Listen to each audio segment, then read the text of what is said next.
Ever since this guy got hooked on European fantasy novels, he's been eating, sleeping, and breathing them.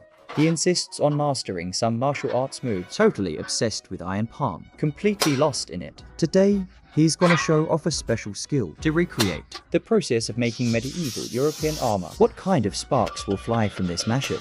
Let's check out this magical crafting journey. Hammer in hand, working at a fast pace, he pounds hard on a concave metal surface. Then he swings his palm over it with force to remove years of rust buildup. Those last two moves, you tell me, has he reached martial arts mastery or what? Next up, the next section of the armor. That's the part that protects the throat. Seems like the guy's got some real skills, just hammering away. No ruler, no measurements at all. Rough shape is starting to show. Looks like it'd fit an average adult just fine. Yup, time to show off again. A long strip of steel is pulled out. He hammers the middle section to get a clean fold. What he's making now is the hinge leaf.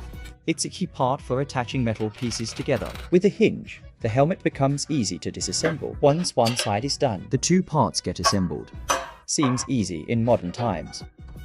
But back in medieval Europe, you needed a miracle to make this work. Thin metal wire is used as the pin for the hinge. Clamp it tight to keep everything secure. Rivet holes on both sides are drilled evenly. Excess metal is trimmed off to make it neater and smoother. Using the hinge leaf, he tests assembling the scattered helmet parts. Traditional joining techniques make the whole assembly process super satisfying. So smooth, not a single hiccup, not clunky at all. The extra bits on the bottom of the armor are removed too. Now it's time to work on the face cover. This piece is right around the eyes. This piece sits right between the eyes and mouth. Why make it separately? Why not just design it all in one? Well, because a modular setup is just way more convenient. In this entire process, the hammer has probably been used the most. Every oddly shaped piece of metal needs to be shaped by hand. Honestly, it's kinda like how a wok is made. Lots of manual hammering until it gets to the right form. Now, the faceplate goes here and he starts refining the details. The sides are smooth, but not fixed yet. So for the next step, the hinge gets used as a base, with nails driven in. This section wraps up nicely, compared to earlier parts. This faceplate was a little easier. But now comes the real task. Drilling a bunch of tiny holes. These are mostly for breathing and seeing where you're going. Without those holes, you're basically a sitting duck. Next, we get to see the helmet fully assembled and worn. It fits, sure, but it's dull and lifeless. So, time for heat treatment. Why do this?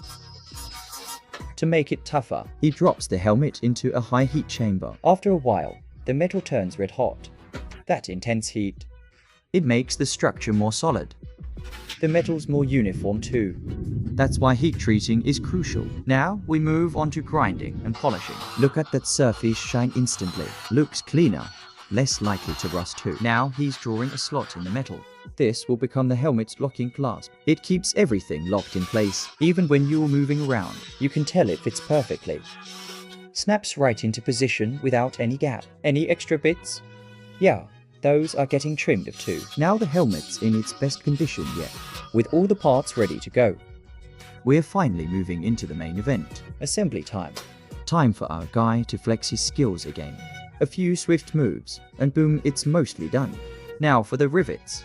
Rivets are like one and done bolts. Unlike screws, you can't just unscrew them. Same oil hammer, same pro moves. Tap tap, bang bang. They're actually stronger than screws. Truck frames, for example, they're all riveted in one go.